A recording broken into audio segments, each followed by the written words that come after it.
All right, Gabe.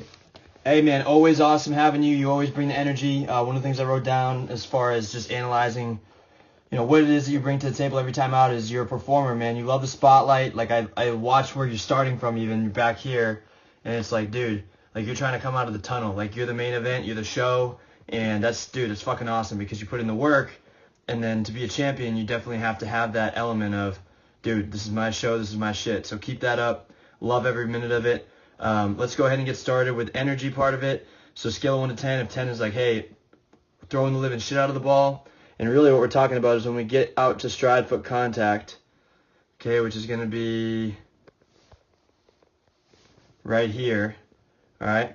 So stride foot contact, we come in, boom, and now the foot is down. And that frame right there, the leg is bearing weight now. So that's what we're going to call stride foot contact.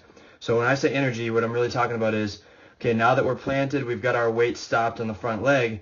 How aggressively are you able to rotate your torso, specifically your right shoulder, through the target?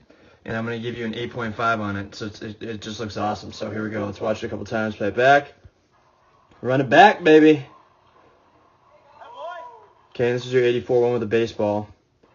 So energy 8.5. I think again, if we've got the opportunity to long toss, and then I think you get on those weighted balls a little bit more often, you're going to really have a chance to be able to learn how to throw more high intent with regularity. And again, we're talking about small steps here. Your 8.5 is fantastic. Nobody else even, I believe, got an 8. So it's awesome. And then from a biomechanics standpoint, I gave you a 9. Just a lot of different things that look solid. So let's start out with the end in mind. So there's your launch moment right there.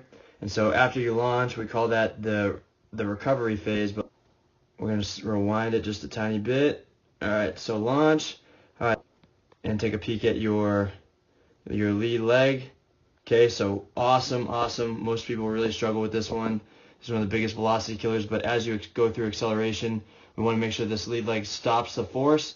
So the shoulders, again, the torso can rotate aggressively. And so you can see, boom, solid all the way through. Fantastic. You do a good job also of keeping a small pronation bump in the elbow on the way down as your arm quickly. The internal rotation of the shoulder when you're throwing 95 miles an hour is like 9,000 degrees per second. It's the fastest thing that happens in sports. So being able to have an efficient way to slow your arm down is very important as you continue to build velo. Again, talking biomechanics, okay, so we're in stride foot contact. The hip-shoulder separation is fantastic. Okay, so hips are opened up. All right, and then shoulder and throwing side scapula on the posterior side, really, really well loaded.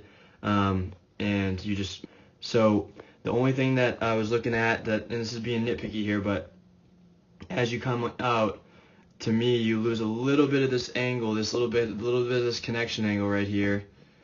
Okay, so if we go ahead and we drop this angle right here, we want to see it inside of 90, so it's definitely well inside of 90.